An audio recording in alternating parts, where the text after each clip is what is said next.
Fellow content creator Anytime Gaming just posted a video saying that we're using strikers wrong and that he knows the ideal build or builds for it.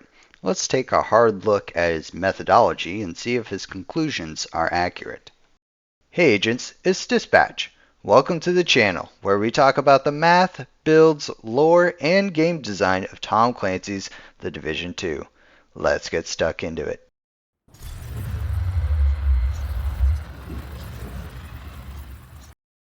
Alright, so let's take a look at how exactly he tests this, and then we'll critique it. Thankfully, he's pretty open about his testing and his math, so it makes it easy to understand. He shows us 4 builds. Unfortunately, he doesn't show stats for all the builds, but he does show us stats for the first build, so we'll be able to extrapolate the rest of the information from there. He starts by showing us his first build.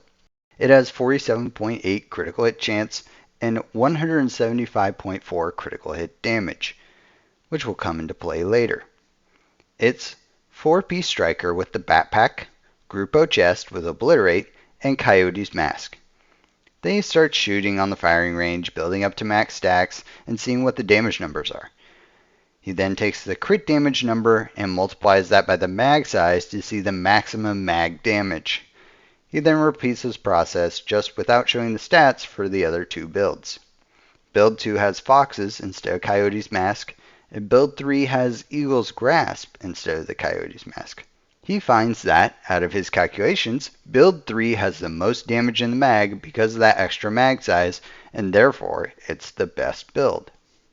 Pause the video now and write in the comments what the issues with his methodology are. The first issue with this test is that he's testing at 5 meters in the firing range. Now this is pretty normal, but in this case when we're using coyotes, that affects what buffs are active, therefore affecting our results. The close range buff is the least efficient, and so it biases the results against coyotes. Not surprising, he found the build without coyotes to be the best. Now for the most obvious issue, one that he even addressed in his video, but hand waved away. He doesn't account for crit chance. Since every bullet doesn't crit, the mag damage he cited doesn't match reality. This would probably be fine if each build had the same crit chance, but they don't. The first build will inarguably be critting more, and therefore those extra crits will have more damage, and we'll need to account for those in our equation. How do we do this? Well, it's a simple weighted average. First we take the crit damage and multiply by the crit chance, and then we add that to the multiplication of the non-crit damage and the non-crit chance. This becomes our average bullet damage. Because he's testing it, it's kind of a shortcut to the damage equation since our damage numbers in game account for a lot of the damage multipliers. We just have to remember that this is against armored out-of-cover targets. If we want to find the average mag damage, we simply need to take our average bullet damage and multiply it times the mag size. So what are the results after we do the math? Well, he's kinda right if we take the Coyote's short range buff. It loses in mag damage to his preferred build. But if we take the mid-range Coyote's buff, it loses. So by his own metrics, his build is not the best. However, we can look beyond his metrics and think about other things that can affect the results. He isn't calculating any forms of DPS or time to kill, probably because on paper his build will lose in both of those categories as well. One thing he did mention, however, is that his preferred build is giving lots of weapon handling. This will help with the reload speed and increase our rounds on target. What he didn't mention, though, is that Striker and the St. Elmo's already have a lot of weapon handling on them, so we're getting some diminishing returns here. If we were using something like the F2000, or an LMG, or a rifle, or a gear set without handling, this would make a much bigger difference. This is really hard to quantify, but definitely something to consider. Faster reloads, bigger mags, and higher hit percentage matter more in-game than they do in the shooting range. In-game, you only get a limited time while enemies are exposed. The more time you spend reloading instead of being able to shoot, the less you'll be able to take advantage of those opportunities. This leads us to another interesting nuance. The St. Elmo's has a lot of crit chance on it as well.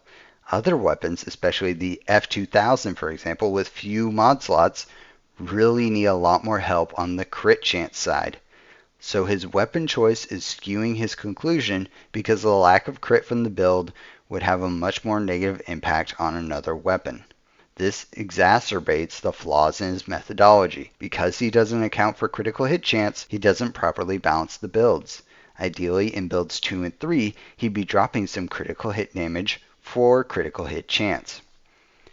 One other minor wrinkle. If you're using your primary weapon to stack Striker instead of a shotgun, those extra 10 rounds can absolutely make a difference in how fast you're able to stack. This advantage goes away after you reach max stacks, however. So in the end, what's the conclusion? Well, you can't do half the math and make a conclusion. That's misleading. I don't think he did it intentionally, but at the same time, we're stuck with the fact that I disagree with this conclusion. If we were to improve on his build, the biggest thing would be changing Grupo to Chest Scud to get more crit chance. Maybe use the Eagle's Grasp on another build that has more crit on it, like Negotiator's Dilemma, but otherwise, stick to the more advantageous Coyotes. If you really like the handling of fast reloads, go for his build. Just don't say that it's meta or anything like that. Alright agents, that's all I got for today. Let me know what you thought of the content, what striker builds you run, and what recommendations you'd have for anytime gaming. Hopefully we talked about things in a new way. If you liked the video, hit that like button. If you didn't, hit the dislike, comment what you disagreed with. In both cases, subscribe so you don't miss future uploads, and check out our playlist for whatever content suits your fancy. Until next time, agents, this has been Dispatch. Take care out there.